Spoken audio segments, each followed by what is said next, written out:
Hello friends, आज का हमारा टॉपिक है ट्रांसपोज ऑफ मैट्रिक्स यानी परिवर्त आव्यूह। इसलिए मैट्रिक्स का हम परिवर्त कैसे निकालेंगे, उसको ट्रांसपोज कैसे करेंगे। तो आइए ज़रा समझते हैं कि ट्रांसपोज का मतलब क्या है। सपोज हमारे पास कोई एक मैट्रिक्स है ए I J M by N. तो ट्रांसपोज को हम लोग ए डैश या फिर A T T for transpose से डिनोट करते हैं। और ट्रांसपोज की डेफिनेशन है ए आई जे चेंज हो जाएगा ए जे आई में, और एम बाई एन जो है वो हो जाएगा N by M. That means I हो गया जे और जे हो गया आई, यानी जो रो था वो कॉलम हो गया, जो कॉलम था वो रो हो गया। क्लियर? तो ये हो जाएगा A J I N by M. Suppose मेरे पास एक मैट्रिक्स है ए 1 2 3 4 5 6। अब इसकी जो कोटि है, ऑर्डर जो है वो 2/3 है। तो अगर हम इस ए का ट्रांसपोज निकालें तो ए आई जे आई में बदल जाएगा, यानी जो रो है रो फर्स्ट कॉलम बन जाएगा। तो 1 2 3 सेकेंड रो सेकेंड कॉलम बन जाएगा, तो 4 5 6। और इस तरीके से आप देख सकते हैं कि इसकी जो कोटि है ये हो गई 3/2। तो देखो 2/3 किस में कन्वर्ट हो गया, 3/2 में। क्लियर? यही है मैट्रिक्स के ट्रांसपोज की डेफिनेशन, यानी परिवर्त आव्यूह की परिभाषा। परिवर्त आव्यूह का मतलब होता है आई और जे आपस में इंटरचेंज हो जाएंगे। दैट मीन्स रो हो जाएगा कॉलम और कॉलम हो जाएगा रो। क्लियर? ओके। परिवर्त आव्यूह की हेल्प से हम आगे कई सारी प्रॉपर्टीज पढ़ेंगे। सबसे पहले हम देखते हैं properties of transpose of matrix. तो प्रॉपर्टीज ऑफ ट्रांसपोज यानी आव्यूहों का जो परिवर्त है उसके गुणधर्म क्या हैं।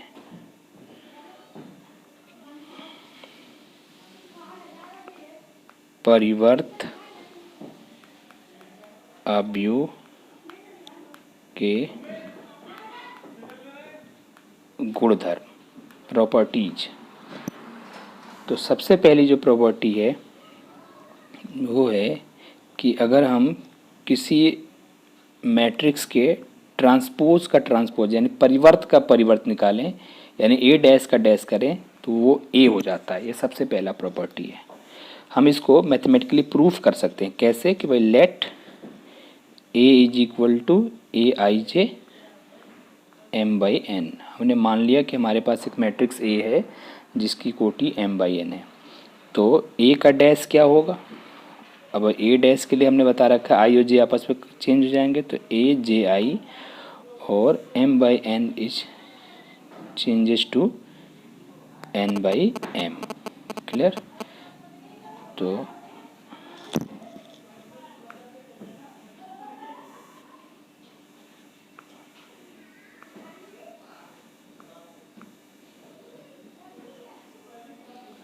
चलिए, तो ये चेंज होकर हो जाएगा एन बाई एम। क्लियर? अब अगर मैं इस ए डैश का अगेन परिवर्त निकालूँ, अगेन डैश करूँ, तो अगेन अब देखो ये आई और जे आपस में फिर से चेंज हो जाएंगे, तो ए जे आई चेंज होके बन जाएगा आई जे, और एन और एम आपस में इंटरचेंज होके बन जाएंगे एम बाई एन। और ये कुछ और नहीं बल्कि ए है।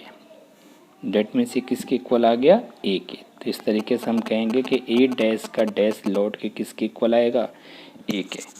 ये ट्रांसपोज की सबसे फर्स्ट प्रॉपर्टी है और सबसे इम्पोर्टेंट प्रॉपर्टी है। क्लियर? दूसरी प्रॉपर्टी है हमारे पास कि A plus B dash equal to A dash plus B dash. ये हमारी सेकंड प्रॉपर्टी है कि अगर हम दो मैट्रिक्स ए और बी हैं तो इनको ऐड करके इसका ट्रांसपोज करें या ट्रांसपोज करके ऐड करें, दोनों सेम होंगे। इसको हम एग्जाम्पल के ज़रिए भी देख सकते हैं और मैथमेटिकली प्रूफ भी कर सकते हैं। कैसे कि भाई लेट हमारे पास एक मैट्रिक्स है ए जिसका ऑर्डर है m/n और एक मैट्रिक्स है हमारे पास b ij m/n। अब अगर हम a और b को ऐड करें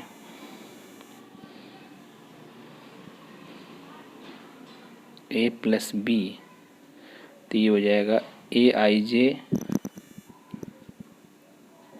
प्लस bij m/n। क्लियर। अब सपोज हमने a प्लस बी का होल डैश किया तो a J I plus B J I और यहाँ हो जाएगा n/m। क्लियर। अब इसको हम ब्रेक करके लिख सकते हैं ए जे आई n/m प्लस बी जे आई n/m और इसको हम लिखेंगे a डैश और इसको हम लिखेंगे b डैश। और यहाँ से हमने देख लिया कि a प्लस बी का होल डैश किसके equal a dash plus b dash. Similarly a minus B का whole dash is equal to a dash minus b dash. Clear. तो इस तरीके से हम प्रॉपर्टी प्रूफ कर सकते हैं। चलिए नेक्स्ट इम्पोर्टेंट प्रॉपर्टी है स्केलर मल्टीप्लिकेशन से रिलेटेड। अगर k इंटू ए का डैश है तो ये हो जाता है k इंटू ए डैश। तो सपोज अगर ए आई जे m/n है तो k इंटू ए क्या होगा k into A I J m/n और k को अंदर मल्टीप्लाई कर दें तो k into A I J m/n। और सपोज हमने k a का डैश कर दिया तो हो जाएगा k into A J I और ये हो जाएगा n/m। प्रॉपर्टी से हम इस k को बाहर निकाल सकते हैं तो ये हो जाएगा ए जे आई n/m और ये हो जाएगा k इंटू ए डैश। तो k इंटू ए का whole dash is nothing but k into A dash. Clear. तो इस तरीके से हम प्रॉपर्टी को प्रूफ कर सकते हैं। नेक्स्ट प्रॉपर्टी हमारा multi whole dash equals to B dash into A dash. Matrix multiplication की ट्रांसपोज प्रॉपर्टी है। ए इंटू बी का dash A dash B dash नहीं B dash into A dash. ऐसा क्यों। Suppose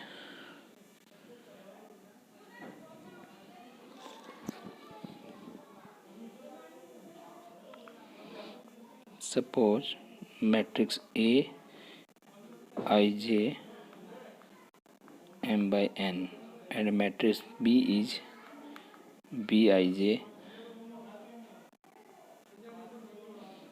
n/p। तो अगर a into B करेंगे तो एक मैट्रिक्स तैयार होगा। मान लो उसको नाम दे दिया हमने C और वो हो जाएगा Cij। ये n से n कैंसिल हो जाएगा और यहाँ से हो जाएगा m/p। हाँ या ना। क्लियर। चलिए तो Cij m/p। तो अब अगर मैं ए बी का होल डैश करूं तो ये हो जाएगा Cji p/m। अब इसी प्रकार से अगर हम बी डैश करें तो ये हो जाएगा Bji। बी की कोटि थी m/p तो ये हो जाएगा p/m।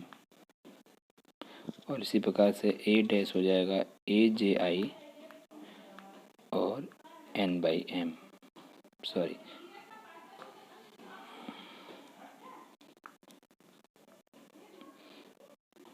M by N. अब अगर मैं यहाँ से B dash into A dash find करूँ तो देखो ये एम और एम मैच कर गया, तो ये मल्टीप्लाई हो जाएगा और ये बनेगा पी बाई एन। तो इस तरीके से हम देख सकते हैं कि चलिए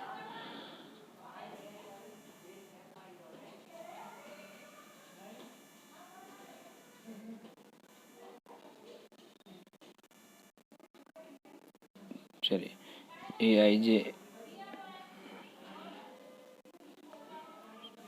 यहाँ ए आई जे की वैल्यू है कोटी हो जाएगी एन बाई एम और यहाँ हो जाएगा पी बाई एन, तो ये हो जाएगा पी बाई एन। क्लियर? तो आप देख सकते हैं यहाँ से दोनों का ऑर्डर सेम हो गया। बट अगर हम A dash into B dash करते हैं तो ए डैश हो गया एन बाई एम और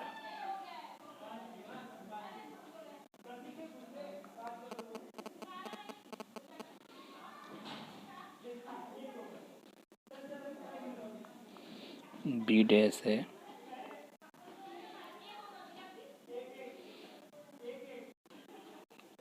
पी बाई एन। और अगर मैं यहाँ से A dash into B dash find करूँ तो देखिए ये इसे मैच कर नहीं कर रहा है और ये पॉसिबल नहीं है, ये ज्ञात नहीं किया जा सकता। क्लियर? इस तरीके से हमने देखा कि ए बी का whole dash is equal to B dash into A dash होगा। चलिए, तो ये मैट्रिक्स के ट्रांसपोज से रिलेटेड कुछ प्रॉपर्टीज़ थी।